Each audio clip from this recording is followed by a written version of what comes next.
Hey y'all, I just got done installing a Victron MultiPlus II 12 volt 3120 amp in my 2019 Grand Design Momentum 350G. I chose to install it in the compartment, the pass-through compartment, because I'm using a lithium ion setup. I live in a colder area, and it does have a self-heating function, but if we did get into a colder area, I just wanted the battery to stay in a warmer state for better usability. Making this video not for anybody to necessarily follow or use specifically, just because I am not an electrician. I figured all this out just following instructions online and making my own wiring diagram, etc.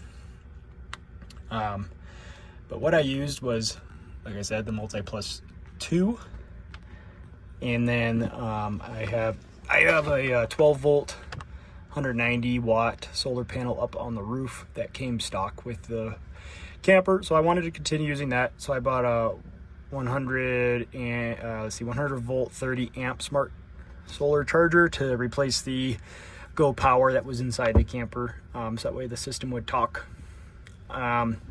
I've got the Cerbo GX here, down by all the equipment for plugins and comms, and then it's running up into the camper so I can control everything regarding the inverter inside of the camper.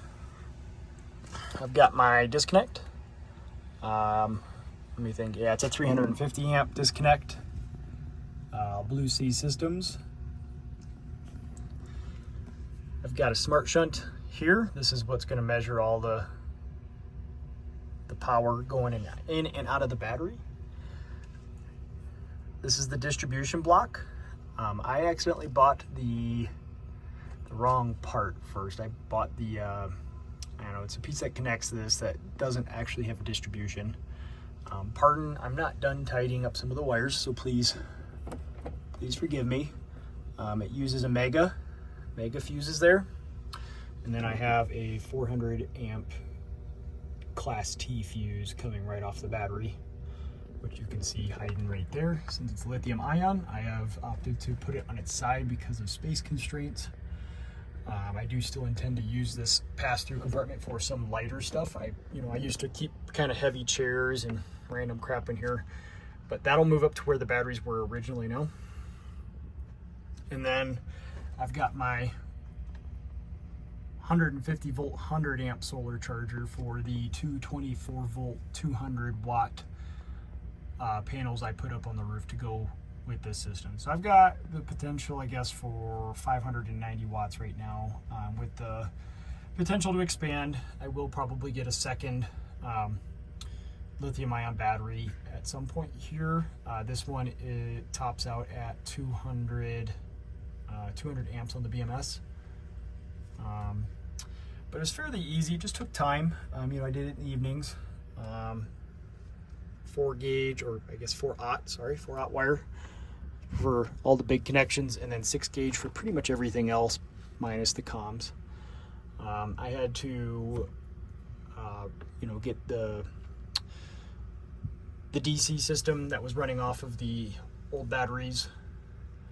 I had to reconnect that into this system, but I had to leave everything up front where the generator is, just because you still need to be able to start the generator. So that just for, yeah, so this, lots of space here now for me to keep my chairs and whatnot up here now instead.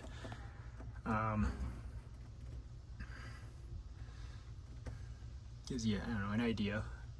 A lot of people end up putting their Victron systems up in this bay. I just didn't like it as exposed as it is in here. So I'll head inside now and show you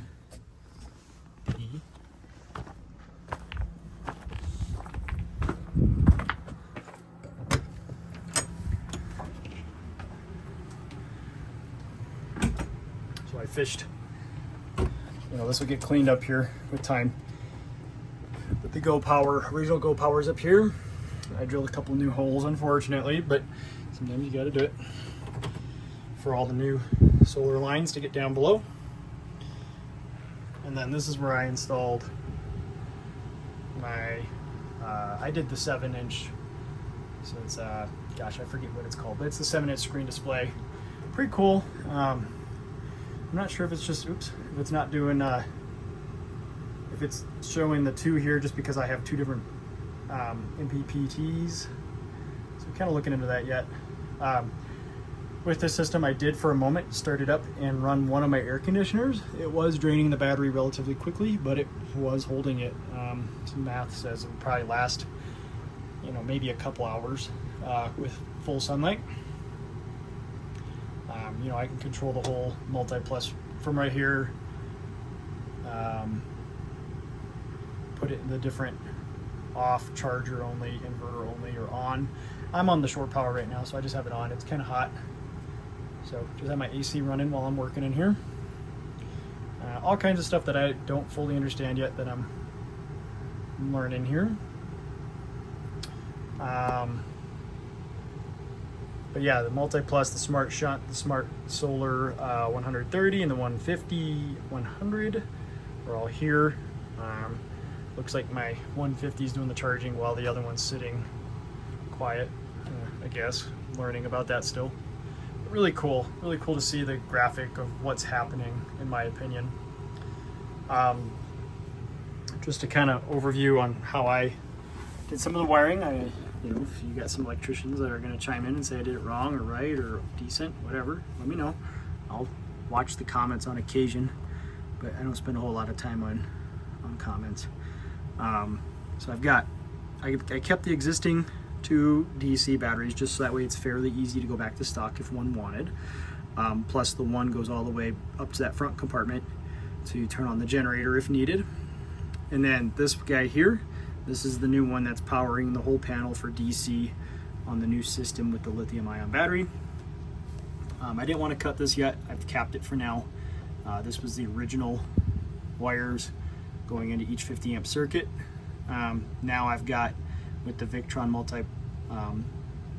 MultiPlus, this half, so these are on 2 separate bus bars, these two 50 amps. It's kind of funny they're connected, but whatever. So this 50 amp this way can be turned on and run the inverter, so TVs, all the outlets, the fireplace if I wanted. I'm probably going to swap it currently runs the AC up in the bedroom, but I'll probably have it swapped so I can run the main AC if I wanted. And then the refrigerator, which usually when we're boondocking, we just have the 12 volt or gas, so I'll probably end up flipping this off when we're boondocking so I don't suck my battery down too fast. And then the other side here powers the original converter, which is off just because I don't want to be trying to charge anything. I've got the whole system to do that already. And then the microwave, the other air conditioner, the water heater, and then I guess I've got a washer and dryer outlet.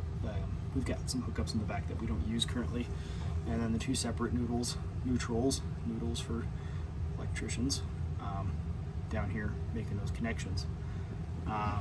Back down to the Victron and whatnot, I can kind of walk through that wiring because that was something I did not find much info on online on the videos. I actually had to go just kind of learn about it. So in here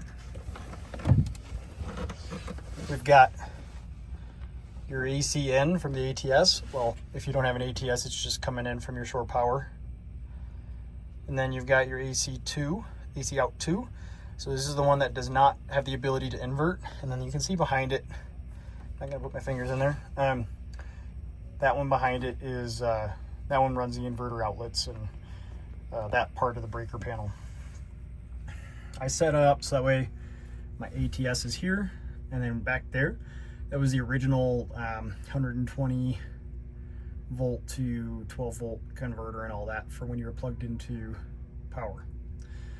I created this little structure to hold this guy because I figured he could probably get kind of hot.